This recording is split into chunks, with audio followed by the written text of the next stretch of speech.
a gente vai falar sobre a pergunta de hoje, tá? Qual é a pergunta que nós temos hoje que é interessante, viu? Para a gente refletir. A pergunta é: passaremos pela tribulação apocalíptica? Nós vamos passar por aquela tribulação mencionada no livro do Apocalipse?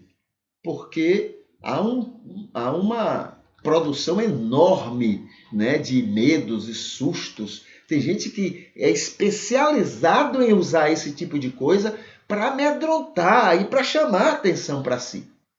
Na verdade, não tem nada a ver. Vamos ver alguns argumentos para a gente conversar sobre isso. Tá? O primeiro argumento, a primeira palavra que temos aqui diz assim: primeiro de tudo, devemos saber que o judaísmo desenvolveu a linguagem apocalíptica para alimentar a sua prepotência, ao crerem que os judeus eram o povo exclusivo de Deus no mundo, não conhecendo o amor do Senhor para com todas as pessoas, sem nenhuma exceção. Então o judeu dizia assim: não, Jeová ama somente a gente. Ele só quer o bem da gente, dos outros não. Os outros têm seus deuses, mas Jeová só ama a gente. A antropologia não, a linguagem apocalíptica, né? A cultura apocalíptica veio para atender a essa prepotência. Nós somos melhores do que os outros. Por que isso? Quando eles eram politeístas, então não eram tão prepotentes. Ou seja, cada povo tem o seu Deus.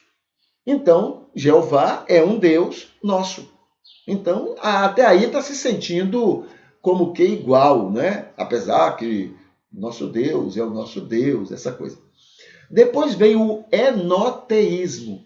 O enoteísmo é quando você acredita em vários deuses, porém você acredita que o meu Deus é melhor, mais poderoso, ele é mais verdadeiro do que todos os outros deuses. Os outros deuses são fracos, pequenos, sem importância. Todos eles estão submetidos ao meu Deus. Começou a prepotência. Parece que está vangloriando Deus, né? Mas não, vangloriando eles. O deles é que é melhor do que os outros. Aí depois vem o monoteísmo. É quando o Israel passa a acreditar que não existem outros deuses.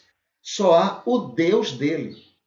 E esse Deus dele não ama as outras pessoas. Todo mundo pode ser morto, todo mundo pode ser perseguido, todo mundo pode ser infeliz, não importa para esse Deus. O Deus só quer o bem deles.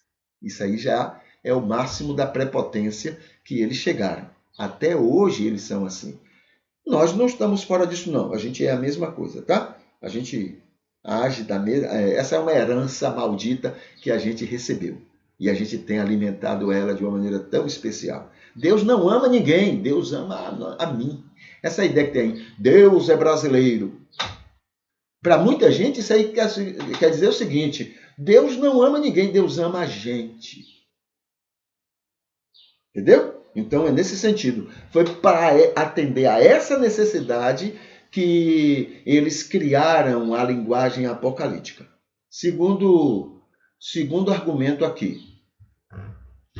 Desenvolveram esta cultura apocalíptica por se sentirem frustrados nessa prepotência, diante do fato de estarem dominados por povos que eles acreditavam serem inimigos de Deus.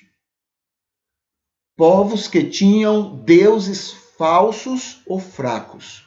Inventaram tudo isto para justificarem o domínio que sofriam, embora fosse o único povo amado e protegido por Deus. Então, como é isso? Só existe um Deus. Naquele período que inventaram, criaram essa linguagem apocalíptica, agora eles eram monoteístas. Só existe um Deus. Todo mundo acredita no seu Deus, mas é mentira. São deuses falsos. Então, só o nosso Deus é verdadeiro. Só existe um Deus e esse Deus é o nosso Deus. Os outros deuses não existem. É assim que eles acreditavam. E naquele período, eles estavam sob o domínio de Babilônia.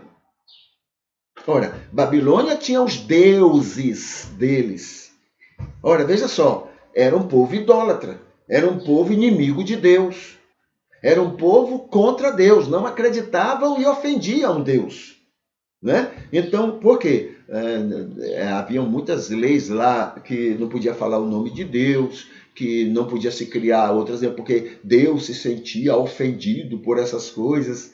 Né? Então, se os outros faziam, é porque ofendiam a Deus.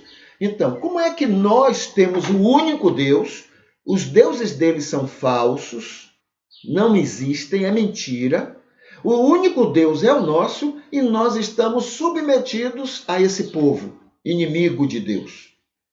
Então, a linguagem apocalíptica foi criada para resolver esse problema, resolver essa frustração que eles tinham, tá?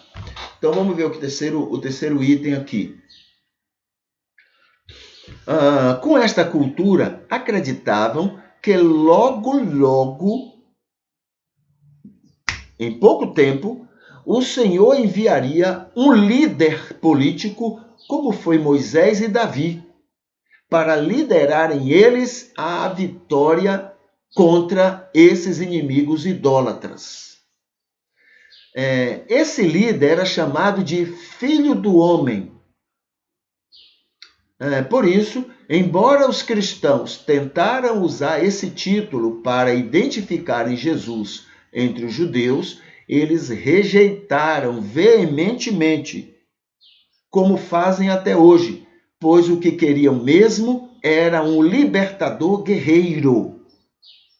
Um libertador guerreiro, matador de gente. Como Moisés entendeu que Deus o queria contra os cananeus. Ele queria mesmo era sangue, gente que viesse e liderasse eles para matar os inimigos, matar os inimigos. Era isso que eles estavam esperando, até hoje esperam. Quarto argumento. O cristianismo, sempre agarrado ao judaísmo, essa é a grande tolice nossa, tá? Ficar agarrado. Aliás, das religiões do mundo, é a única que não crê em nada do que a gente crê. É a única. Todas as outras religiões têm uma maneira de entender Jesus, têm uma maneira de entender outros ensinos de Jesus. O judaísmo não, ele rejeita totalmente o cristianismo. Tá? Ele só aceita no cristianismo aquilo que nós cremos por causa deles. Aí eles aceitam, não pode negar, né? Mas aquilo que é uma coisa nossa, específica nossa, eles rejeitam totalmente. Jesus, nem pensar. Jesus, para eles, é o cão. Eles nem reconhecem. As outras religiões ainda reconhecem Jesus, mas eles não. Entendeu? Então, o cristianismo, sempre agarrado ao judaísmo, principalmente naqueles primeiros tempos, tomou para si aquela cultura apocalíptica e fez um arranjo mal feito para falar sobre o fim do mundo. Com aquela linguagem efêmera, cheia de exageros e vinganças, tanto da parte de Jeová como dos cristãos sofridos, vingança mesmo, ódio, raiva. Entendeu? Eles pegaram isso literalmente lá do judaísmo e colocaram no Apocalipse. Né? Os cristãos que estão lá no céu estão loucos por vingança contra os que perseguiram eles. Está lá no texto, vingança. E o Deus que está lá vai trabalhar com vingança contra... Não conhecem Deus. Quem escreveu aquilo não conhece Deus, não conhece o amor de Deus. É nesse sentido que, embora o livro esteja dizendo que foi João que escreveu, não tem nada a ver com João. Entendeu? João não tem aquela ideia que está naquele livro ali. E era muito comum, viu? Os escritores, eles escreviam textos colocando pseudônimos. Aliás, era uma marca do Apocalipse, usar pseudônimos. É por isso que tem Assunção de Moisés, o quarto livro de Enoque, né? Não foi Enoque que escreveu, nem foi Moisés que escreveu, porém, é como se fosse Moisés que havia escrito. Isso era comum na linguagem apocalíptica. Então, veja só, fez um arranjo mal feito para falar sobre o fim do mundo.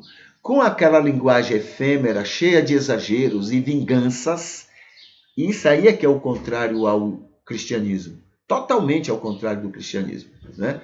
E cheio de vinganças, tanto da parte de Jeová como dos cristãos sofridos, tem até hoje o livro do Apocalipse, que só foi reconhecido como inspirado uns 300 anos depois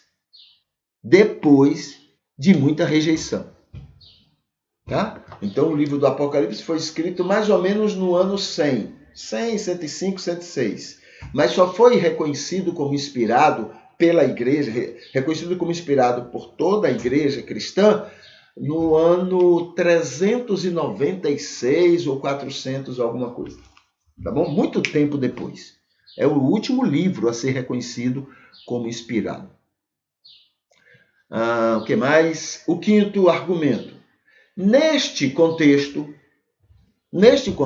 apocalíptico, ansioso para ver a destruição e matança dos considerados inimigos da fé de Deus, do cristianismo e do judaísmo, o escritor menciona a grande tribulação, afirmando ele que o Império Romano promoveria grande perseguição aos cristãos por causa da fé em Jesus, e que depois disso o Senhor enviaria Jesus de novo para fazer o papel judaico do guerreiro matador e vingador. Jesus viria como vingador.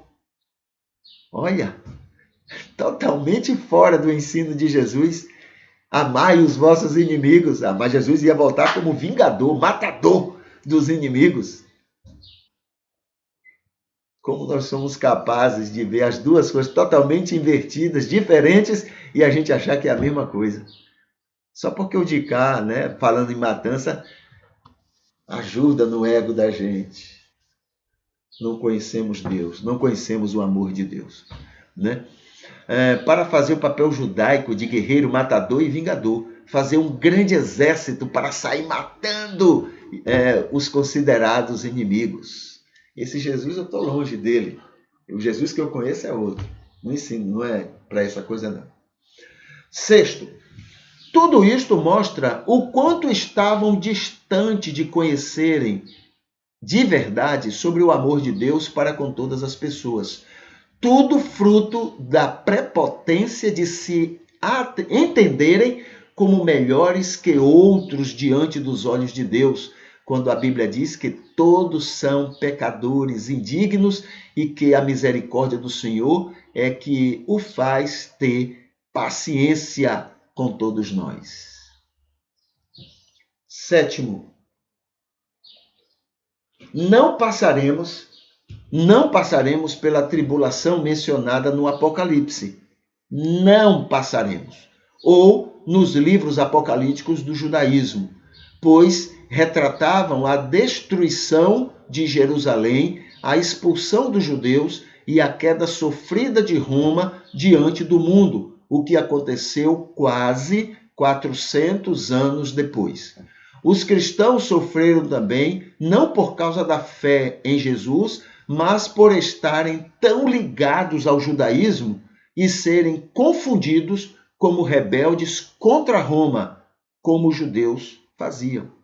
Então, Roma caiu em 476, mais ou menos, depois de Cristo.